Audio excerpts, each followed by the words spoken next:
I really think that moms and dads in our society just don't get that role of parenthood, doesn't get the respect that it reflects. I mean, you ever think about just how important moms are? I mean, I know that we're reminded as kids, especially if you're a young boy, about the role of the mom, because the mom would look you dead off in the eye and say, I brought you in and I can take you out. So we kind of, we go, yeah, mom is important. If it weren't for mom, I wouldn't be here. Think about it, though. If it weren't for dad, you wouldn't be here either, okay? So, I mean, we kind of innately know the value of moms and dads just from that birth angle, but there's a lot more to being a mom and a dad than, just birthing a child. You can bring them in, but that's just the beginning. And so I hope that today, you look back, not you moms, you are aware of it, but the rest of us, that we would look back and recognize the role that our mom has played in our lives, not just birth, but throughout our life. Even if you're like me and you didn't have a real good mother image, if you had a poor example of a mom, guess what? That could teach you something. That could teach you what you don't want to be, or it could help you to understand how you want to be different. So moms play an important part in life, far, far, far less than society would have us believe. As a matter of fact, I think that moms are walking, talking, breathing, living personifications of that old saying that a picture is worth 1,000 words. I had a brother of mine, he cracked me up. I used to tell him that he was dumb as a sack of wet beans. That's only because he was. But you give him a book and you tell him to read, and he'd be doodling on the pages. He'd use the book to rest his head on. Don't give him a book, but give something in hand, like rebuilding an engine. Boy, I tell you, if he could see it, he could do it. He's a pretty sharp dude if he could see it. And matter of fact, there have been people in this country that have made a boatload full of money because of the fact that a picture is worth 1,000 words. Apple and Windows. Okay? Any of y'all old enough to remember DOS? Not DOS, but DOS. DOS, Disk Operating System, and having to type in, commands? Now, all we have to do is turn on our device, and all of a sudden, we've got all these pictures that all we have to do is punch, and stuff goes on behind the scenes that we're not even aware of. A picture's worth 1,000 words. So moms, you're a picture that's worth 1,000 words. You show us so much that we don't appreciate. Another person that shows us so much that we don't appreciate, and one that shows us so much about mothers, is God. Here in the book, we're coming out of Ephesians chapter 5. I'm sorry, I should have told you that earlier. Ephesians chapter 5, we're going to begin in verse 25. Here in Ephesians 5, well, it would help if I was in Ephesians and not Philippians. Ephesians 5:25, Paul's talking to Christians about living out their faith. And we read a little bit of it on our congregational reading. And he kind of gets down to moms and dads and kids and others about what it looks like to live a godly life. And sometimes when God tells us that, we're not quite clear as to, okay, I know what you're saying, but what does that mean? So he gives us in the person of Jesus a living, breathing picture of what it means. So moms, we've talked a little bit about the importance that your role is in the family, and sometimes we go, oh, well, what does exactly that look like in life? Well, let me encourage you. Take a look at Jesus, okay? Take a look at Jesus, the example that he gives. Look how he cares for people. And I think that'll give you some wisdom and some direction, some illustration about what it means for your role as moms. Now, moms, that's all I'm going to say to you today on Mother's Day. How do you like that? You know, you go to church on Mother's Day and you think, wow, he's going to talk about moms. That's it. That's it. I'm picking on dads today. Okay? I'm now going to turn my attention to that power behind the woman. Okay? I'm going to turn my attention to that singular person in a mother-father relationship that's supposed to have the mom's back. And that is the dad. And so does Paul here in Ephesians chapter 5. Listen to what he says, beginning in verse 25. He says, husbands, love your wives. Just as Christ loved the church, he gave himself for her, so that he might sanctify her, having cleansed her by the washing of water with the word, that he might present to himself the church in all her glory, having no spot or wrinkle or any such thing, that she would be holy and blameless. So husbands ought to love their wives as their own bodies. He who loves his own wife loves himself. For no one ever hated his own flesh, but nourishes and cherishes it, just as Christ also does the church, because we are members of his body. Now, that's an interesting passage, and you've probably heard that before. And a lot of times that we hear this, a little bit of service is given to husbands where it says, husbands, love your wives. And we're going to talk about that, so don't go anywhere. But a lot of attention is given to spiritualizing this passage and going on and talking about how that Jesus loves the church. Well, let me tell you something. That's not Paul's point. Paul's point here is to get on us as husbands. Paul's point is to remind husbands of their number one duty in the marriage relationship, and that is to love their wives. Now, he goes and he points to Jesus, like I said earlier, in order to give us an example of what loving our wives means. But his main, his first, his solitary, his singular point is that husbands, you need to love your wife. Your goal in the marriage is to love your wife. Your purpose, your focus, your aim, your direction is to love your wife. Wives, look at your husband right now. Give him that sweet look that you do. Not the one when they misbehave. I'm talking about the one when they do something right. Probably like Teresa looked at Ralph when they got off that boat. And she looked at him like, you're the greatest man in the world. You look at your husband right now and you tell him, you're supposed to love your wife.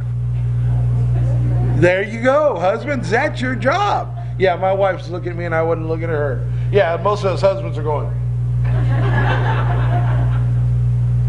Gentlemen, your purpose in the marriage relationship is to love your wife. Wives, is being a mom hard? Yes, it is. Is it rewarding? Yes, it is. But it's hard.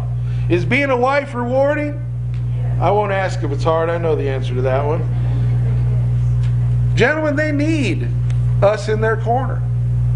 And the best way that we can be in the corner of a wife is to love her. That's why Paul says to the husband, he goes, gentlemen, love your wives. It's the first thing he says right out of the chute. Above that, he's talking to wives. The first thing when he comes to husbands, he says, gentlemen, this is your number one thing. Right from the get-go. And he only makes it one. You like that, gentlemen? One thing. He doesn't say, all right, gentlemen, there are 5 things you need to do. You know what would happen if he did that? He'd go number 1, number 2, and you'd go, what was number 1 again? There's one thing, gentlemen. You need to love your wives. Let me ask you, gentlemen, what's the number 1 thing you're supposed to do? Love our wives. There you go.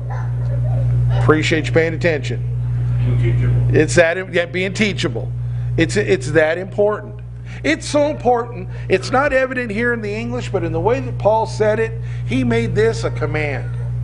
He didn't just say, you know what, guys, listen, I'm thinking about the marriage relationship and I kind of think it'd be important. He makes it a command. He says, gentlemen, I'm telling you this as an apostle of God. You need to love your wives. You need to be dedicated, committed. You need to be sold out to this. This is not an optional thing in your life. I don't hear a single man say amen. Guys, you just missed an opportunity to bless your wives. This is something to which you need to be dedicated. Paul thought it so important that he said, you know, listen up. This is major. You need to be dedicated to loving your wife. You need to be all in. You need to be sold out. You need to be committed to this. Why is it so important that we do this? Gentlemen, go up to verse 1 of chapter 5. Okay, we're in chapter 5, verse 25. Just go up to verse 1. Look what it says there. Therefore be imitators of God as beloved children. That's his main point. He's talking to them about how to show God. Why is it so important for you to love your wife? Because it's your opportunity to show your wife God. Have you ever thought of loving your wife as a spiritual act of service? This is a spiritual responsibility, a godly task that we have. Paul tells those believers, he says, live so as to remind the world of Jesus. And how can husbands do that? By loving their wives. It becomes a spiritual act of service. That's why it's important. In your spiritual act of service, you have the opportunity to grow and to know God. That's why it's important. God says, you know what, gentlemen? I want you to love your wives. And we go, okay, I can do that. What do you mean? Okay, I'm there for it. I'm committed. What do you mean? And God says, let's work on that. This is an opportunity for you to love your wife in a way that points people toward God. It's an opportunity for you to grow in your relationship with God. That's why it's important. Don't just go flipping. I mean, imagine if you showed up at work, you know. I was talking to Tony this morning. Tony works at a mine. He works 12-hour shifts. And, you know, he says, I get there a little bit early, make sure everything's all set up. Can you imagine if you're Tony's boss and Tony shows up late and Tony says, I'll get to it eventually. Or, you know, I know what you said, but let me do it my own way. Imagine how long Tony would be working there. Not very long. But sometimes we do that with God, and he says, love your wives. And we go, okay, I got this one covered. I don't need your input. I don't need to know what you think on the matter. I got it. I know what love is. And then we proceed to love them with our capacity rather than to love them in such a way that reflects who God is. It's important, gentlemen. It's an opportunity for you to show your wife who God is. Not only is it important in that regard, but it's also important because your love for your wives, listen to me, gentlemen, your love for your wives becomes a canvas upon which the reality of God in your life is revealed. Think about that for a minute. The manner in which you love your wife, if you're trying to be obedient to God, to love her in a manner that imitates God, will reflect in your life the reality of God. You can't do what you don't possess, right? You can't go where you haven't been. Or no, that's not right. You can't lead where you haven't been. You can't show what you don't have. If God's working and active a reality in your life, that's going to be seen. That's going to be seen by your wife. It's going to be seen by your kids, by your grandkids, by your family, by your friends, by the people that you work with. So this becomes important because it becomes an avenue of witness to the reality of God to the lost world. Why is loving your wife an imperative, a command, an important thing to which we as husbands need to be dedicated? Because it is a spiritual act of service. Don't just write it off as love the wife, check. Change spark plugs, check. Walk the dog, check. You know. No.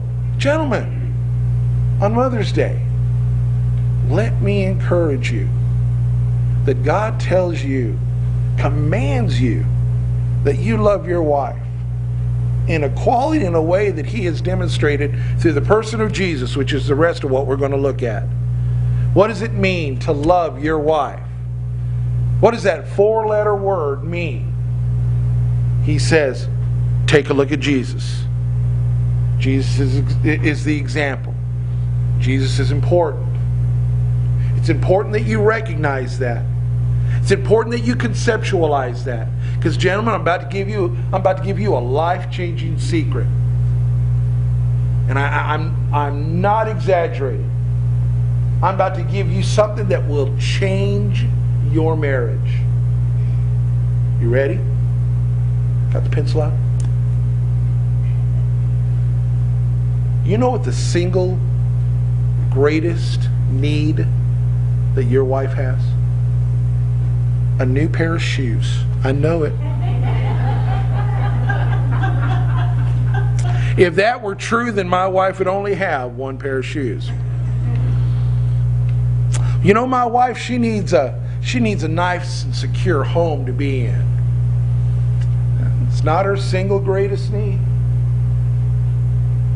Your wife's single greatest need is to be loved. Ladies, am I right? If your husband loves you, like we're going to see here, is life good? Gentlemen, why do you think Paul said to the husbands, husbands, love your wives? Why do you think he said that? I've got two theories. One, it's the last thing that we think about. Okay? We think as long as she's got 68 pair of shoes and a nice house to live in and a good car to drive and this and that, then she's happy. Even though we're working god-awful amounts of hours and we're never home. We think that as long as, our wife knows, we've told them that we love them, we give them flowers every so often, that, they're okay. We think that as long as we're out sacrificing and working hard, then our wives are okay. You know why we work hard, gentlemen? Because we need to work hard. That's not what our wives want. I'll tell you what. And ladies, if I'm wrong, you catch me afterwards. You'd rather live in a trailer with a man who loves you like we're going to see than to live in a mansion with a guy who's not around. Am I right? Love's important, gentlemen.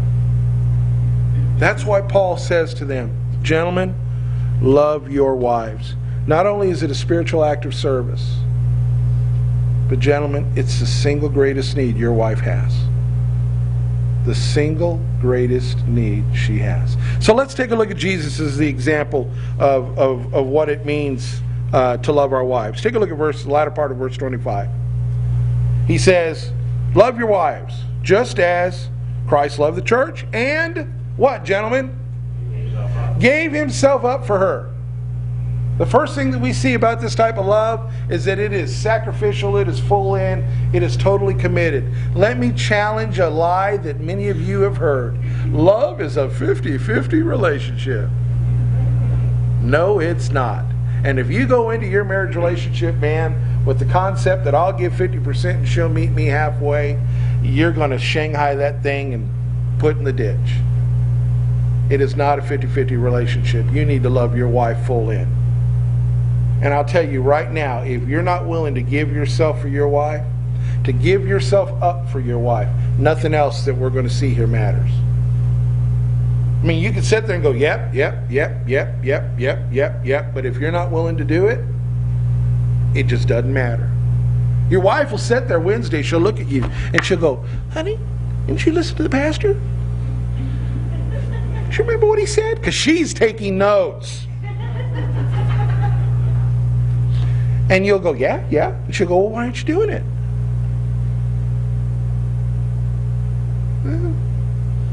Because it's hard. It's hard to love your wife. It's okay, it's hard for her to love you too. Not because your wife is so hard to love, but because we're selfish people. And we don't want to give ourselves up. You know, you're sitting there in the middle of the football game, the basketball game, the baseball game, whatever, NASCAR, tiddlywinks. You've got the remote and there's the TV. You don't care what it is. And the wife says, honey, could you make me a cup of coffee? I don't drink coffee. She does. And I go, huh? Or control the TV. Yeah, well, with TiVo now, yeah, it's really handy. You can pause it. Takes a little bit of the sacrifice away. Thanks for ruining my illustration. You're not helping, honey. Or the wife, you know, in the middle of the night, she kind of nudges you and says, your dog is barking. You know? The kid needs you. You know? And we go, what? No! No! I don't want to do that. You can get it yourself. You can do it yourself. If we're not all in and we realize that our love relationship with our wives begins, first of all, by being full in, nothing else is going to matter. We'll do when it's convenient. We'll do when we want to. We'll do when we want something. We'll do when, you know, it pleases us. Husbands, to love your wife means that you're full in. You're full in. You're 100% thinking about her and not about yourself. Now, guys, I know what you're thinking. You all going to get together afterwards and you're going to talk to me in the parking lot too. You're going to say, you've been listening to them women. Okay? No. I have been listening to them women. You know, who did God think about when it came to redeeming your soul? You. He didn't stand there and go, you know what? He got him into this mess. He can get himself out of it. He said, you know, he got him into this mess, and let me find out how I can get him out of it. It's a spiritual act of service, gentlemen. We need to be all in. Love your wife with everything that you have. Gave himself up for her. Why? So that he might, take a look at verse 26, that he might sanctify her. Well, now, Pastor, he's talking about the church. He says that Jesus, you know, Jesus has sanctified the church. I'm telling you, that's Paul's second point. He's using that as an example. Yeah, these are things that Jesus did, and these are things that you and I ought to be doing. Because as he did the church, we ought to do our wives. He gave for the church, we need to give to our wives. He gave to the church to sanctify her. You and I need to give to our wives, give of ourselves to our wives to sanctify them. What does it mean to sanctify them? It means this. You are the spiritual head of your family. You are the spiritual head of your family. Are you concerned about your wife's spiritual life? The answer is usually no. The wives are concerned about the husband's spiritual life. Right, wives? You know, I go to church, I love the Lord, I want my husband to know this. But us husbands, well, we're glad the wife goes to church because we don't have to listen to him while we're watching football. Are you really concerned about your wife's spiritual life? Do you look at your wife and say, you know what? She's struggling in her walk with the Lord. Or you know what? The Lord's doing this in her life, and I think I probably ought to pray for her. Probably ought to lift her up. Probably ought to encourage her. Probably ought to hold her accountable in that area of her life, which is her relationship with the Lord. You are the spiritual head of your family. Not your wife and not me. I have enough taking care of my household. It's not my job taking care of your household. That's your job. Do you love your wife? Give yourself for her so that you might sanctify her. How? He says with the washing of water with the word. Wives, what would you think? And I mean this seriously. What would you think if your husband sat down with you after dinner and took the word and said, honey, let's read a passage out of the Psalms and, you know, let's have a word of prayer together. What would you think? Would you be impressed? No? Yeah? Would that bless your heart? Yeah. Gentlemen, spiritual head of the family. Take a look at verse 27. You're not going to like 27. You're saying, like I've liked any of this thus far.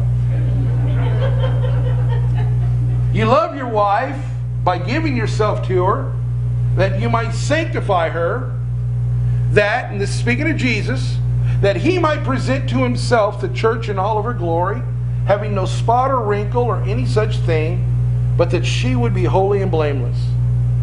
Gentlemen, I truly believe that when we stand before God, that you and I are going to give an account for our wives.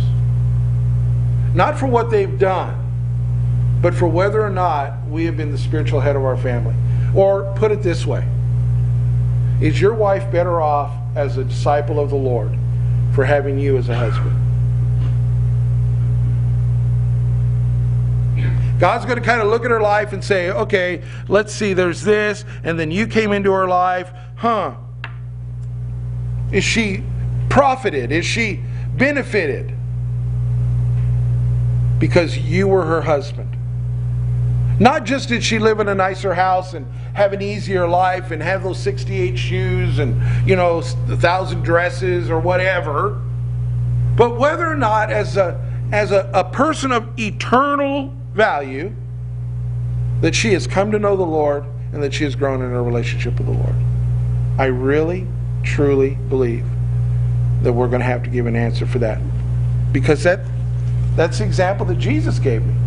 He says, Jim, love your wife like I love the church, and I gave myself for her. I sought to sanctify her so that someday I could present her to myself. I like that wording, Christ is God. I could present her to myself being holy and spotless. Gentlemen, do you look at your wife and say, you know what? Not only do I want to help her grow in the Lord, I want her to be everything in the Lord that she can be. Do you ask yourself that? Do you consider that question when you get up in the morning? You should. Because I really, really believe that someday we're going to have to answer that question. Love your wives just like Jesus did by giving yourself for her, to sanctify her, to someday present her. Take a look at verse 28. So husbands ought also to love their own wives as their own bodies. He who loves his own wife loves himself. Take a look at that third word. That third word is what? Husbands ought. Do you see that? Should. Is that how yours reads? Ought. Shoulda, woulda, coulda. How many of us look at our relationship with our wife and we do something and we look back and we go, oh man, I done messed up. Oh, I should have done this. I could have done that. I oughta done this. Husbands, in a moment of rare corporate honesty, if you've ever thought that, raise your hand. Thank you, gentlemen. All of us have gotten to a point in our life when, because we've probably thought of ourselves, or because we're guys and we go and live in our nothing box.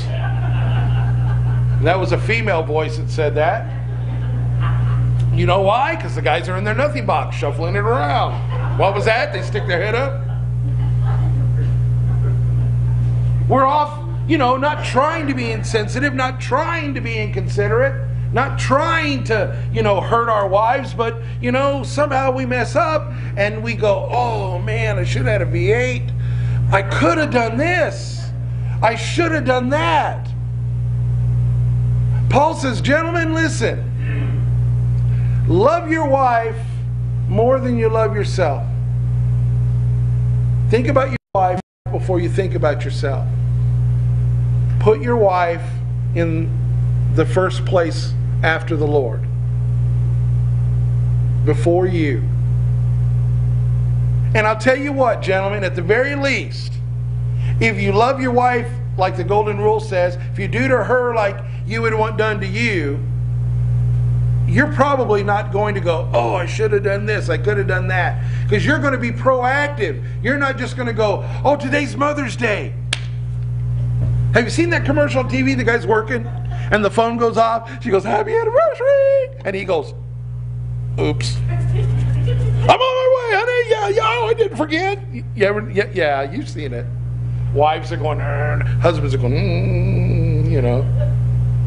If we put our wives first before ourselves, odds are that we're not going to later look and go, I ought to have done this. I should have done that. I could have done this.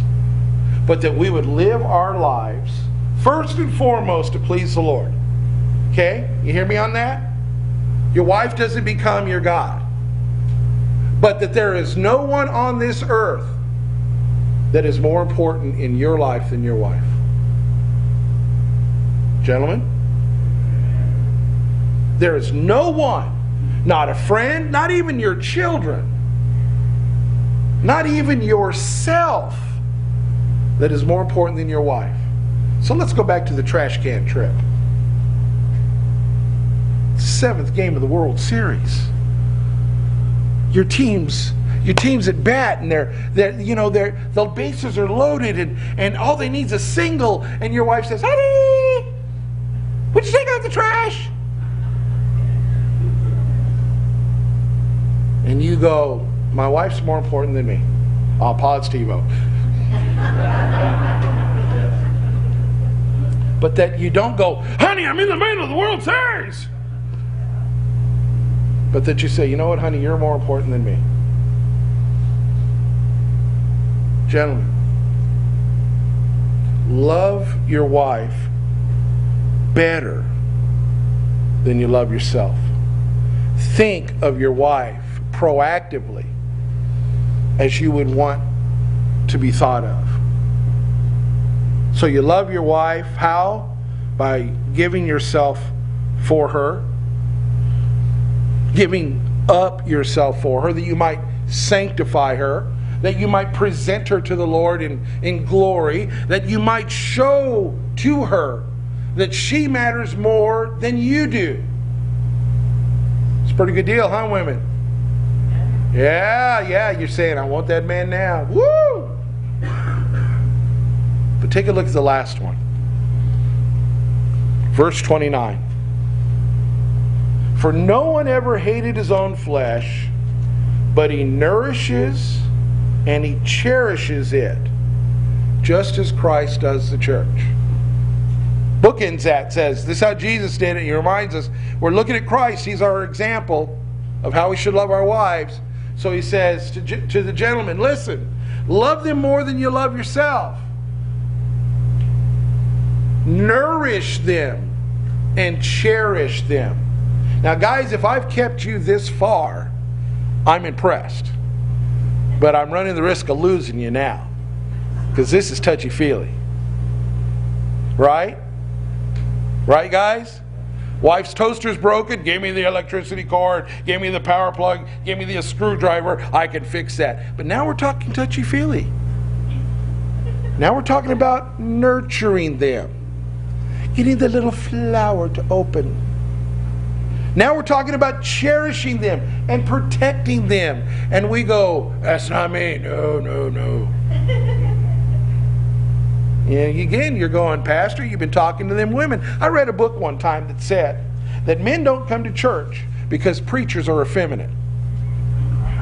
If I ever meet that author, I'm going to show them just how feminine I am. It says they deal with women all the time. So they talk about their feminine side. Gentlemen, what's be the focus of your life? Outside the Lord, the wife. What's the greatest need of the wife? To be loved. Don't you think the nurturing and cherishing her is a big part of love? We're talking about her needs. We're not talking about yours. There are things as a husband that I have to do. Why? Because I love my wife. I don't demand that she love me. I'm commanded to love her. So I need to look at her and say, what are her needs, not what are mine. And too many times that's what love is I say, what are my needs? I'll be honest. I met this girl, and I was swept away by one thing. Yep, that's it. She was good looking. I'm a man. Okay? All eyesight. I'm a man. But as I have grown in my relationship with her in the Lord, I realize there's more to her than what I see. Okay? Gentlemen, don't just be that Neanderthal that says, give me the screwdriver, give me the hammer. Let the Lord work on you. Remember your relationship with your wife is a spiritual act of service. It's your way of imitating and reflecting the Lord. Let Him work on you. And this is one area. Your wife needs to be nourished. She needs to hear you say, I love you, I appreciate you. Right, ladies? Yeah, they do. I got heads shaking even. I almost got people raising hands and dancing in the aisles. They need to be cherished. What does it mean to cherish your wife? I'll tell you exactly what it means. It means a display case and a car cover. Huh? You get this collectible that you want. You don't just set it on the table where the grandkids can get it, where the dust can settle on it. You put a display case over it, right? You get that car you like and you wax it up, and then you put the car cover over it, right? Because you don't want them birds parking on it. That's cherishing. Do you protect your wife? Do you wax? Ooh, I get in trouble with this. Do you wax your wife? Eyebrows? No. Do you give to your wife those things that she needs, and you know her better than anybody, that cause her to open up, to blossom, to be all that she can be? That's what it means to nourish your wife. Husbands, your single command is to love your wives, and that's what it looks like. You have in your hands, I hope, an outline of today's message. And all these points that I've raised are in there. And gentlemen, I'm telling you, you need to be dedicated to this. Not because I think it's important, but because God in His Word thought it important enough to inspire Paul to say, Paul, you need to tell men what their task is. So I would put that up somewhere that you can run into. And you can remind yourself, I'd get up in the morning, I'd pick one of them. I'd start today, I'd choose one of them. And I'd say, you know what? I need to work on this. I'd start maybe right now by saying, you know what, God? I look at this list and that's a pretty difficult thing to do. Because I guarantee you, the minute you try to imitate God, Satan's going to mess with you. He's going to make it hard for you to give of yourself. He's going to bring up your favorite things and put them in opposition to your wife. Remember, it's a spiritual thing. We're not talking about a job to be done. We're talking about a witness to be lived. It's a difficult thing. It's not just something you strap your boots on and do, but it's something that you need to draw close to God on to accomplish. It's a spiritual act of service. It will not be easy. And that, I'm not saying your wife's not easy to love. I'm saying there'll be obstacles to this, because the last thing that Satan wants to see are husbands that love their wives in a way that God loves the church. You know why, husbands? Because there's a lot of people out there that got broken marriages, that have bad relationships. And they look over at you and they see your husband shining God through His love. And they start going, what do you got that I don't have? We talk about witnessing for the Lord. Gentlemen, this is your opportunity to step up to the plate. To serve your God by loving your wife. That's a manly thing. Throw it down, boy. Boom! There's a challenge, gentlemen. You willing to step up to it? Would you bow your heads with me, please? I'm not a manipulator. I'm not a salesman. I'm a proclaimer of God's Word. That's my place. And I'm telling you what the Word of God says. And God knows you, gentlemen. He knows you because He created you. And He's given you a challenge. That you would love your wife in a godly manner. And to do that, you need to walk in a tight relationship with God, because you can't do it on your own. So that begins with having a relationship with the Lord. If you've never come to the point of realizing that, you're a sinner, you just don't have what it takes, you need God's forgiveness, you have that opportunity today to say, God, I'm sorry, please forgive me. Let me yield unto you my life. And if you've done that, then right now you have the opportunity to say to the Father, Lord, in this one area, I am dedicated to showing your character. Maybe to do that, you need to apologize to your wife. Maybe you need to apologize to your God. I don't know what it is God may be putting on your heart. But gentlemen, this is your opportunity. This is your challenge. To step up to the plate. To be the imitator of God that He's called you to be. To get to know Him better so that you might love your wife more. That you might be able to give yourself to her, to sanctify her, to present her to God someday, having been benefited from having you as her husband. To think of her, to nourish her, to cherish her. This is your opportunity, gentlemen. Are you willing to step up and do that? Now, wives, I guess I wasn't completely honest with you. Didn't mean to, be so, but there is something more I need to say to you. You need to pray for your husband. And I mean you need to talk to God about him, not talk to him about him. The greatest thing that you can do for your husband is to pray for him as he steps up to the plate. To ask God to strengthen him, to ask God to guide him, to let God work in this man of faith.